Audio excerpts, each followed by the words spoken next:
ayca Kya bëri ngeen ci ñu yónnee ay CV pour wut liggéey moom nag elle sert d'intermédiaire entre joxekatu liggéey yi ak ñi koy wut CV yi nag dañu koy jàllale gratuitement ci Jok Job tey kan ak kan ñooy wut liggéey Kya. voilà Pape Cheikh avant loolu. bon ñaari CV la ñu tànn wax ko jàllale mais avant loolu dama leen di laaj est-ce que mës ngeen def bilan de compétence. bilan de compétence man de xaw ma mooy lan man de wax dëgg yàlla rek a bëgg réponse yu wóor. man xaw ma ni bilan de compétence waaw xëy na bilan de compétence rek. xool sa bopp la nga mën ak la nga mën. En fait c'est un bilan qui permet de faire le point par rapport à ta carrière, par rapport professionnelle évidemment, par rapport à ta vie professionnelle, sa évolution. Également xool ndax at mi yokk nga wala yokku woo. Je sais pas. Tu as acquis au fait. Ouais. Par rapport à vos aptitudes.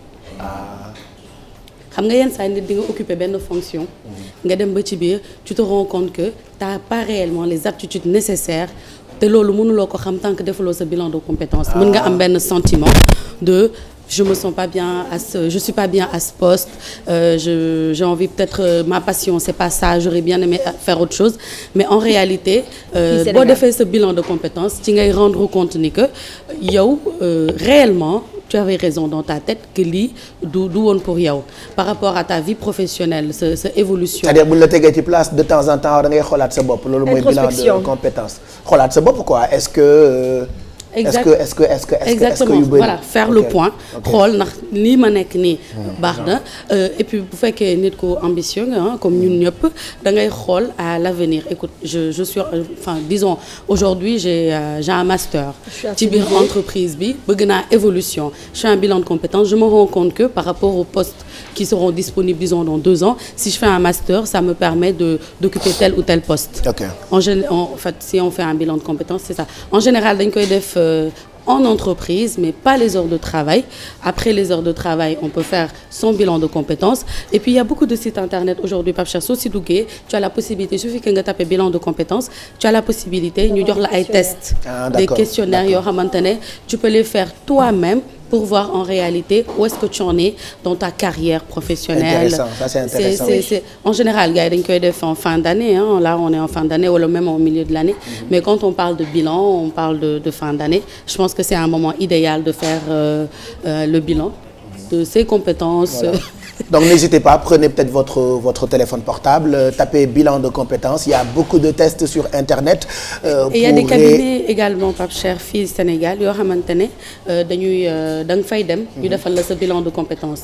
Au-delà des cabinets également am na un mail que j'ai reçu d'une femme qui est en France, c'est une jeune dame qui souhaite rentrer au Sénégal et dans son parcours elle fait ce qu'on appelle donc elle fait du coaching donc le bilan de compétences fait partie d'un coaching pour orienter un peu la personne qui vient vers vous sur ses prochains choix.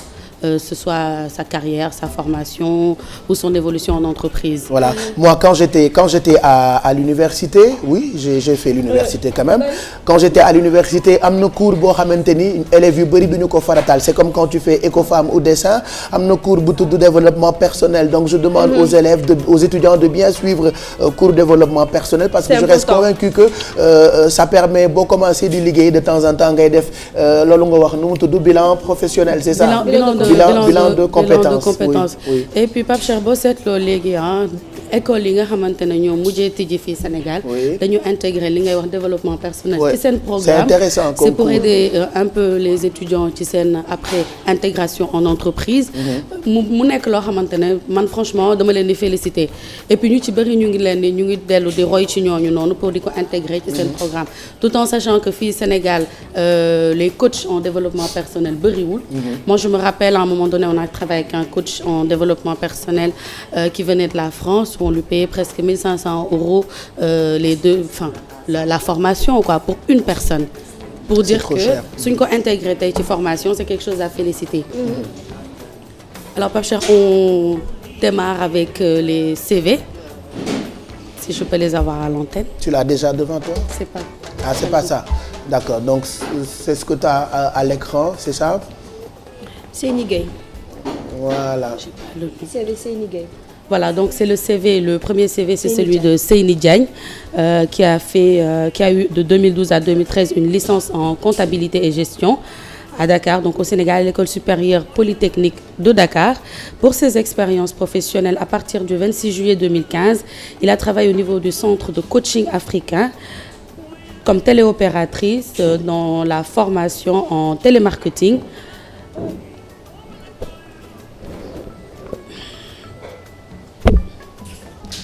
Prospection, prise de rendez-vous, maladie, de santé, filtre, promotion donc de l'école de formation du 18 novembre 2015 au 18 janvier 2014. Il a été au centre de suivi écologique en tant que stagiaire, donc suivi de la taxe sur la valeur ajoutée, provision, amortissement, mouvement professionnel. Du 15 novembre 2012 au 31 décembre 2012, il a travaillé au niveau de DHL en tant que stagiaire toujours. État de rapprochement bancaire, taxe sur la valeur ajoutée, facturation, classification des fichiers. Telles a été les tâches effectuées. Pour contacter Seyni Diagne, sera par mail à seyni93@live.fr. Nous avons également le CV de Aminatou Bintou Wahbin Bao Cissé, qui a eu son dernier diplôme, un Master of Science in Management, option finance, audit et contrôle de gestion. Pour ses expériences professionnelles du 1er novembre 2014 à nos jours, il travaille comme freelancer, formation et assistance en paramétrage du logiciel de Sage, P et RH, vente de lingerie, parfumerie et habillement, vente de poulet de chair.